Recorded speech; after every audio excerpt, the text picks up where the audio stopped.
Jan McKee with Above and Beyond Counseling, coming to you with another client success story.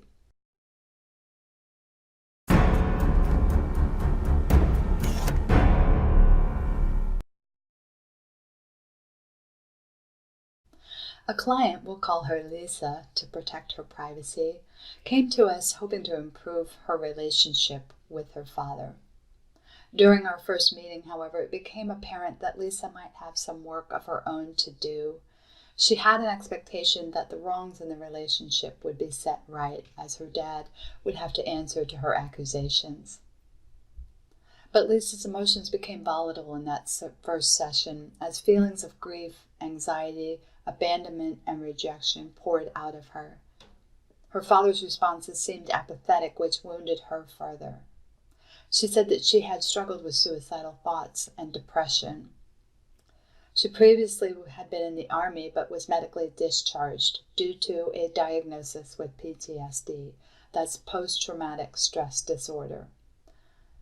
One assumes that a former military member with post-traumatic stress disorder has such because of combat exposure. However, this was not the case with Lisa. She had been brutally violated sexually in the past, and this trauma left her sad, depressed, fearful, and suicidal at times. That violation and injury to her soul might be enough to derail anyone, but the roots of trauma are often planted in childhood through fear, anxiety, and pain. This explains why some are predisposed to PTSD while others having the same experience are not. Why does this happen?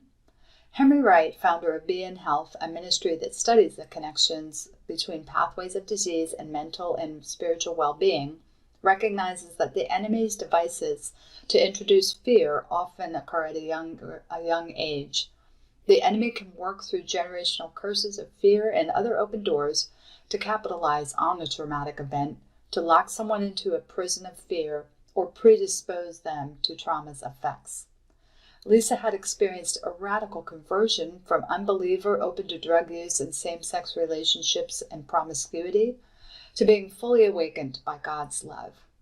However, Lisa still grappled with the pain and trauma from her past and knew she needed help to gain total victory. Medication and conventional therapy were prescribed with very little relief. Lisa deteriorated further, stating, quote, "I was suicidal, even stating at least 15 to 30 times a day, I just want to kill myself or I wish I were dead," unquote. I knew that we needed to deal with that childhood pain, apart from the effort to improve the relationship with her father. There were significant unmet needs, wounding, and instability in her childhood because of a broken family and a toxic home environment.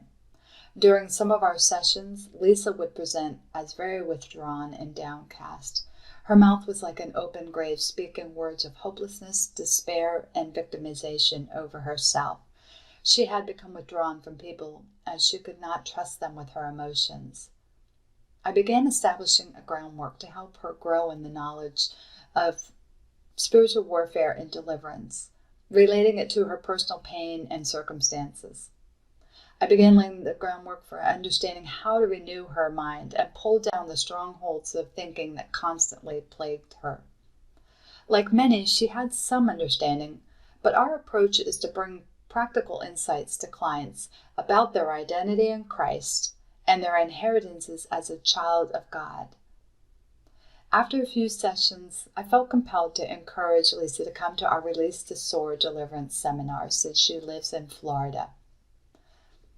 I sensed that having members of our team minister to her with their gifts of compassion, intercession, and mercy would prove therapeutic.